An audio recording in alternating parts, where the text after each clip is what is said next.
Tamil astro life நேயர்கள் அனைவருக்கும் astro பூர்ணாவின் அன்பான வணக்கங்கள். இன்னைக்கு நம்ம சனி பெயர்ச்சி 2025 உண்டான பலன்களை பற்றி ஒவ்வொரு ராசி என்பர்களுக்கும் என்ன மாதிரியான மாற்றங்கள், சில ராசி என்பர்களுக்கு ஒரு யோகமான ஒரு காலகட்டமாக இருக்க போது, சில ராசி என்பர்கள் மிகவும் கவனமாக இருக்கக்கூடிய ஒரு காலகட்டமாக இருக்க போது, ஒரு சில ராசி என்பர்களுக்கு என்ன மாற்றங்கள் நீங்க செய்தீங்கன்னா அதிலிருந்து ஒரு வெளிவருவதற்கு உண்டான ஒரு நேரங்களாக இருக்க போகுதுன்றத நம்ம இந்த பதிவுல தெளிவா பார்க்க போறோம். சனி பகவான்றது பாவ கிரகம். இது பாவ கிரகமான அந்த சனி பெயர்ச்சி பாத்தீங்கன்னா காலபுருஷனுக்கு 12ஆம் இடத்தில், அதாவது மீன ராசிக்கு, கும்ப ராசியிலிருந்து மீன ராசிக்கு வருகின்ற மார்ச் மாதம் 2025 மார்ச் மாதம் 29ஆம் தேதி இரவு சுமார் 8:17 பூரட்டாதி நட்சத்திரம் 3ஆம் பாதத்திலிருந்து மீன ராசியில் இருக்கக்கூடிய பூரட்டாதி நட்சத்திரம் 4ஆம் பாதத்திற்கு பெயர்ச்சி ஆகிறார். இந்த சனி பெயர்ச்சி இந்த மீன ராசி அன்பர்களுக்கு தான் ஜென்ம சனியாக இருக்குது. அடுத்து மேஷ ராசி அன்பர்களுக்கு விரய சனி. இந்த 2 ராசி அன்பர்களும் தான் இந்த காலகட்டத்துல மிகவும் ஒரு ஜாக்கிரதையாக இருக்கக்கூடிய ஒரு காலகட்டமாக இருக்க போகுது. இந்த சனி பகவான் சொன்னோம்னாலே பாவ கிரகம், அடுத்து மெதுவாக நகர்ந்து செல்லக்கூடிய கிரகம். ஒரு ஸ்லோவா எல்லா வேலையும் செய்யறாங்கனாலே அவங்களுக்கு அந்த சனியினுடைய தாக்கம் அதிகமாக இருக்கிற மாதிரி தான் இருக்கும். அதனால அந்த மெதுவாக நகரக்கூடிய கிரகம் 2.5 வருடங்களுக்கு இந்த மீன ராசியில பயிற்சி ஆயிருக்கிறார். இந்த 2.5 வருடங்கள் சொல்லும் போது, அதாவது 2027ஆம் வருடம் ஜூன் மாதம் 3ஆம் தேதி வரைக்கும் இந்த மீன ராசியில் சனி பகவான் இருக்க போறாரு. இந்த விரயஸ்தானத்தில், கால புருஷனுக்கு விரயஸ்தானத்துல இந்த சனி பகவான் பயிற்சியாகி எல்லா ராசி அன்பர்களுக்கும் ஒரு நல்ல ஒரு வாழ்க்கை, அவர்கள் நினைத்த மாதிரி அந்த மாதிரி. ஏன்னா சனின்றவர் கர்மகாரகன். கர்மகாரகன் சொல்லும் போது நம்ம என்ன பாவ புண்ணியம் செய்யறோமோ அந்த பாவ புண்ணியத்திற்கு ஏற்ற மாதிரி நம்மளுடைய பலன்களை மாற்றி அமைக்கக்கூடியவர் இந்த சனி பகவான்.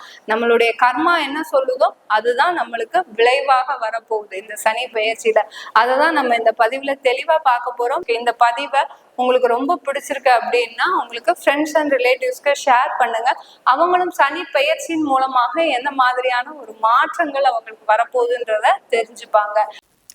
மீன ராசி என்பவர்களுக்கு இந்த சனி பயிற்சி 2025 ஜென்ம சனியாக உருவெடுக்குது. உங்களுடைய ராசிக்கே பயிற்சியாகி வர்றார்.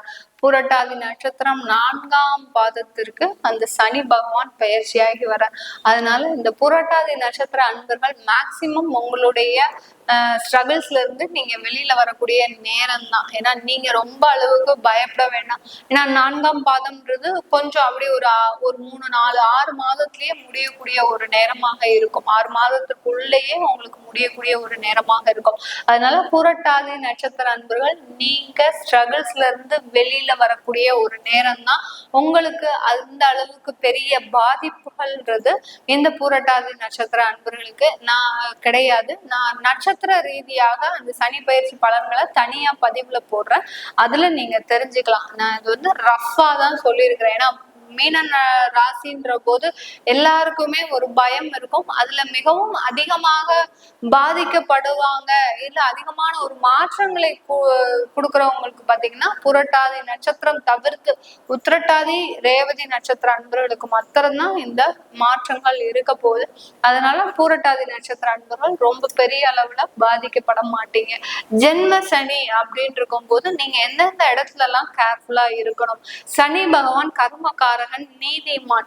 உங்களுடைய பாவ புண்ணியங்களுக்கு ஏற்ற உங்களுக்கு பலனை கொடுக்கக்கூடிய ஒரு நேரமா. சந்திரன் மீது சனி போகிறதுனாலதான் இவ்வளவு பிரச்சனை. ஏன்னா சந்திரன்ன்றது பாத்தீங்கன்னா மனோகாரகன், அறிவு சார்ந்த, அதாவது மனநிலை சார்ந்த ஒரு முடிவுகளை எடுக்கக்கூடிய ஒரு கிரகம் தான் அந்த சந்திரன்.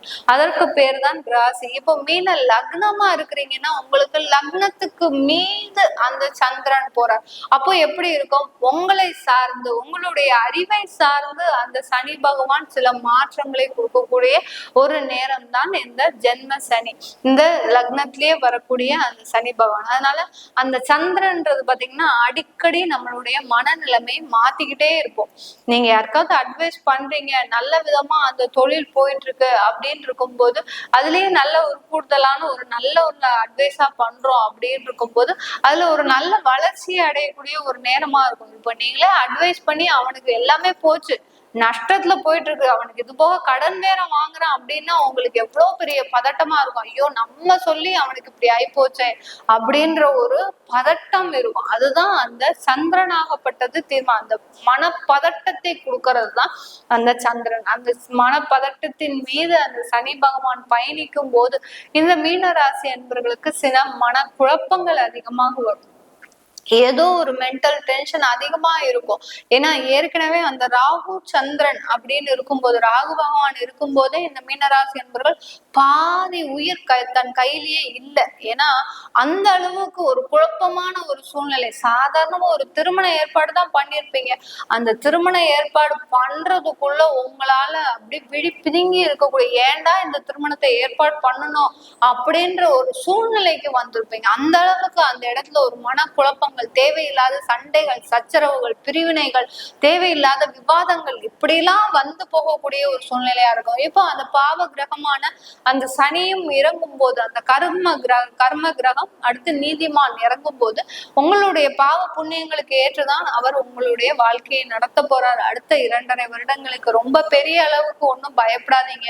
நீங்க எந்த அளவுக்கு எளிமையாக வாழ்க்கையை நடத்துறீங்களோ, எந்த அளவுக்கு ஆடம்பரம் இல்லாத வாழ்க்கை மேடம் ஆடம்பரமா நாங்க டெய்லி செலவுக்கே எங்களுக்கு பிரச்சனையா இருக்கு அப்படின்னு சொல்லக்கூடியவங்க, நீங்க தயவு செய்து இந்த டெய்லி அன்றாட வாழ்க்கைக்கு பிரச்சனையாக இருக்கக்கூடியவர்கள் எல்லோருமே, எல்லா ராசி என்பவர்களுக்குமே சொல்லக்கூடிய முதல் அறிவுரை என்னன்னா, நீங்க முதல்ல ஒரு இடமாற்றம் செஞ்சுக்கோங்க. இடமாற்றம் செஞ்சுக்கிட்டீங்கன்னாலே உங்களுக்கு இருக்கக்கூடிய அந்த பாதிப்புகள் கொஞ்சம் கொஞ்சமா குறைய ஆரம்பிச்சிடும்.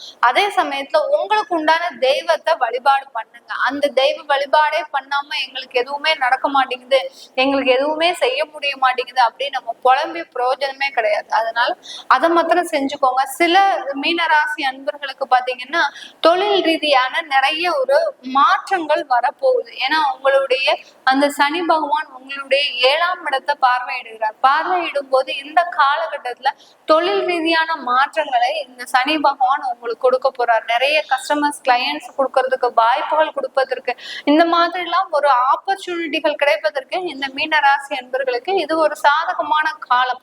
ஆனால் அதுல எந்த வாய்ப்பை பயன்படுத்தணும், எந்த வாய்ப்பை பயன்படுத்த கூடாதுன்றது உங்களுடைய மனதுலதான் இருக்கு. அதுதான் அந்த சந்திரன் செய்ய போறார்.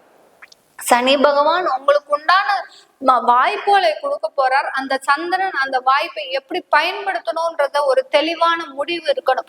அதுதான் இந்த ஜென்ம சனி கொடுக்கக்கூடிய ஒரு மாற்றங்கள். இந்த மீன ராசி என்பவர்களுக்கு ஒரு நல்ல ஒரு பிரார்த்தனை செய்துட்டு நீங்க எந்த ஒரு முடிவையுமே எடுங்க. சில பேர் சொந்தமா தொழில் தொடங்குறீங்க அப்படின்னா அந்த தொழில் தொடங்குறதுக்கு முன்னாடி 100 தடவை உங்களுடைய ஜாதகத்தை ஆலோசனை வச்சுக்கோங்க. ஆலோசனை வச்சுட்டு நீங்க சொந்தமா தொழில் தொடங்க. ஏன்னா ஒரு சில பேர் இக்கட்டான ஒரு சூழ்நிலையில கூட இருக்கலாம். இந்த இடத்துல நம்ம தொழில் தொடங்கியே ஆகணும் அப்படின்ற ஒரு சூழ்நிலை கூட இருக்கலாம். அதனால அந்த மாதிரியாக இருக்கக்கூடிய நபர்களுக்கு மட்டும் இந்த மாதிரியான ஒரு சின்ன மாற்றங்கள். இல்ல நான் தொழில் தொடங்க வேண்டாம், என்கிட்ட கையில காசு இருந்தா போறோம், நான் வேலைக்கு போகக்கூடிய அந்த வேலை வாய்ப்பு என்கிட்ட நிலையா இருக்குமான்னு கேட்டீங்கன்னா அது கண்டிப்பா நிலைச்சு இருக்கும். ரொம்ப பெரிய அளவு கடனோ வாங்காதீங்க, லோன் போடாதீங்க, கிரெடிட் கார்டு வச்சுக்காதீங்க. அடுத்து பாத்தீங்கன்னா தேவையில்லாத செலவுகளை கம்மி பண்ணிடுங்க. இதெல்லாம் பண்ணிக்கிட்டீங்கன்னாலே மீனராசி என்பது ஓரளவுக்கு இந்த 2.5 வருடங்கள்ல மீண்டு எழக்கூடிய நேரம். அது இல்லாம நீங்க உங்களுடைய ஆடம்பர செலவை கண்ட்ரோல் பண்ணவே முடியல என்னால அப்படின்னு நீங்க மேலும் மேலும் அதிகமான கடன் வாங்கினீங்கன்னா இந்த சனி பகவான் உங்களை அப்படியே சமாதி ஆக்கிடுவார். ஒண்ணுமே செய்ய மாட்டார். எந்த அளவுக்கு ஆடம்பரமா நோக்கி போறீங்களோ அந்த அளவுக்கு உங்களுக்கு சனி பகவான் கொஞ்சம் கொஞ்சமா உங்க கதையை நிவர்த்தி பண்ணிக்கிட்டே வருவார். அவ்வளவுதான், வேற எந்த ஒரு மாற்றங்களுமே கிடையாது. சில பேர் இந்த மீனராசி என்பவர்கள் இந்த காலகட்டத்துல உங்களுடைய மனநிலையை கண்ட்ரோல் பண்ணுங்க. இதுக்கு நம்ம செய்ய வேண்டிய முதல் நிவர்த்தி பாத்தீங்கன்னா, இது மீனராசி அன்பர்களுக்கு மட்டும்தான் நான் ஜோதிட ரீதியாக கொடுக்குறேன், வேற எந்த ராசி அன்பர்களுக்கும் கொடுக்கல. ஏன்னா இந்த மீனராசி என்பவர்கள் தான் அதிக அளவுல மன அளவுல பாதிக்கப்பட்டிருக்கீங்க, இன்னமும் பாதிக்கப்பட போறீங்க அப்படின்றதுக்காக தான் கொடுக்குறேன். ஏன்னா இந்த காலகட்டத்துல இந்த 2.5 வருடங்கள அசைவ உணவுகளை தவிர்ப்பதை நீங்க கண்ட்ரோல் பண்ணணும். எந்த அளவுக்கு அசைவ உணவை எடுக்கிறீங்களோ அந்த அளவுக்கு உங்களுடைய மனநிலை மிகவும் ஒரு குழப்பமான ஒரு சூழ்நிலையை அடையக்கூடிய ஒரு நேரமா இருக்கும். மாசத்துல ஒரு 2 வாட்டி எடுத்துக்கோங்க அசைவ உணவு, வேண்டான்னு சொல்லல. அந்த ரொம்ப கண்ட்ரோல்டா மனசை கொண்டு வரணும்னா, ஏன்னா நீங்க இந்த காலகட்டத்துல ஆன்மீக நாட்டம் உங்களுக்கு நிறைய இருக்கணும். ஜென்ம சனியின் பொழுது இந்த மீனராசி அன்பர்களுக்கு ஆன்மீக நாட்டம் அதிகமா இருக்கணும். ஆன்மீகம் பண்ணனா நீங்க அதிகமா கோயிலுக்கு போகணும். அதிகமா கோயிலுக்கு போகணும்னா நீங்க அசைவ உணவு உண்ணக்கூடாது. அசைவ உணவு உண்ணுனா உங்களால கோயிலுக்கு போக முடியாது. உங்களுடைய பிரச்சனைகள் இருந்தும் நீங்க வெளியில வர முடியாது. அதனாலதான் சொல்றேன், மீனராசி என்பவர்கள் அதிகமாக நீங்க அசைவ உணவை தவிர்த்தீங்கன்னா இந்த 2.5 வருடங்கள்ல உங்களுக்கு ஒரு நல்ல ஒரு வளர்ச்சின்றத நீங்களே பார்ப்பீங்க. எந்த விதமான ஒரு பாதிப்பும் கிடையவே கிடையாது. எந்த அளவுக்கு அந்த ஒரு சின்ன ஒரு எளிமையான ஒரு வழிமுறை தான் சொல்லியிருக்கிறேன் நானு. இதை மாத்திரம் நீங்க ஃபாலோ பண்ணுங்க. மீன ராசி அன்பர்களாக இருந்தாலும் சரி, மீன லக்ன அன்பர்களாக இருந்தாலும் சரி, இதை நீங்க ஃபாலோ பண்ணீங்கனாலே கண்டிப்பா உங்களுடைய பாதி பிரச்சனைகள்ல இருந்து வெளிவரக்கூடிய ஒரு நேரமாக இருக்கும். குடும்பம் சம்பந்தமான நிறைய பிரிவினைகள் கடந்த ஒரு 2.5 வருடங்களாக இருந்திருக்கு. நிறைய பேர் உங்களுக்கு டைவர்ஸ் அப்ளை பண்ணிட்டு லீகலா போயாச்சு, இன்னுமே என்னால மாற்றவே முடியாது, ஆனாலும் ஒரு சின்ன மனசுல உங்களுக்கு இருக்கும், அவங்களோட நம்ம சேர்ந்துட மாட்டோமா, அவங்களோட நம்ம சேர்ந்து குடும்பத்தை நடத்திட மாட்டோமா. ஏன்னா உங்களுக்குன்னு இருக்கக்கூடிய ஒரே ஒரு ஆறுதல் உங்க குடும்பம் மட்டும்தான். அப்படி இருக்கக்கூடிய இந்த மீனராசி என்பவர்களுக்கு உங்களுக்கு அது மனசுல தோணுச்சுன்னா கண்டிப்பா நீங்க அதை வாபஸ் வாங்கிக்கோங்க. கேஸ் ஃபைல் பண்ணதுனால அதுல இருந்துலாம் வெளியில வரக்கூடிய ஒரு சூழ்நிலையாக இருக்கும். அந்த ஃபைல் அதாவது அந்த ஒரு வாபஸ் வாங்கினாலும் கூட உங்களுக்கு மன ரீதியான சில குழப்பங்கள் இருக்கும். அது இந்த 2.5 வருடங்களுக்கு மட்டும்தான் இருக்கும். அதுக்கப்புறம் உங்களுக்கு சரியாகக்கூடிய ஒரு சூழ்நிலை இருக்கும். வெளிநாடு சம்பந்தமான முயற்சிகள்ல இந்த மீனராசி என்பவர்களுக்கு எல்லோருக்குமே ஒரு சாதகமான ஒரு சூழ்நிலை. நிறைய பேர் வெளிநாடு வெளியூர் பிரயாணம் வச்சுக்கிட்டீங்கன்னா இந்த 7.5 சனி உங்களை பெரிய அளவு பாதிக்காது. சில பேர் வாலண்டரியாவே நீங்க குடும்பத்தை பிரிந்து வெளியூர்களுக்கு வேலைக்கு போனீங்கன்னா கண்டிப்பா அந்த 7.5 சனி உங்களுக்கு பெரிதளவு பாதிப்பை கொடுக்காத ஒரு நேரமாக தான் இருக்கும் இந்த மீனராசி என்பவர்களுக்கு. மீன ராசியில இருக்கக்கூடிய பெண்கள் நீங்க ஒரு நிதானமான ஒரு சூழ்நிலையை கடைபிடிங்க. கடினமான உழைப்பு, எப்போதுமே நீங்க சும்மா இருக்கக்கூடாது. மீன ராசி பெண்களுக்கு நான் செய்யக்கூடிய ஒரு முதல் அட்வைஸ் பாத்தீங்கன்னா, நீங்க இந்த காலகட்டத்துல நிறைய கடினமான ஒரு உழைப்பு வச்சுக்கிட்டீங்கன்னா கண்டிப்பா உங்களுக்கு ஒரு வாய்ப்புன்றது இந்த காலகட்டத்துல இருக்கும். இந்த வாய்ப்புகளை பயன்படுத்தி நீங்க இந்த 2.5 வருடங்கள் பண்ணினீங்கன்னா இந்த நேரத்துல நீங்க என்னென்னலாம் செஞ்சீங்களோ அதெல்லாம் கண்டிப்பா அந்த 2027க்கு அப்புறம் நல்ல ஒரு பயனுள்ள ஒரு தகவல்களாக இருக்கும் இந்த மீனராசி பெண்களுக்கு. இது எல்லாமே பாத்தீங்கன்னா நம்ம அந்த கோச்சார நிலவரப்படி அந்த சனி பயிற்சி பலன்கள் 2025 திருக்கணிதப்படி கணிச்சு சொல்லியிருக்கிறோம். உங்களுடைய ஜசா புத்தி பலன்களை, சுயஜாதக பலன்களை தெரிஞ்சுக்கணும் விருப்பப்படுறவங்க கீழே இருக்கிற நம்பருக்கு வாட்ஸ்அப்ல அப்பாயின்மெண்ட் வாங்கிக்கிட்டு நீங்க என்கிட்ட கன்சல்ட் பண்ணிக்கலாம். உங்களிடமிருந்து விடைபெறுவது உங்கள் ஆஸ்ட்ரோ பூர்ணா. நன்றி, வணக்கம்.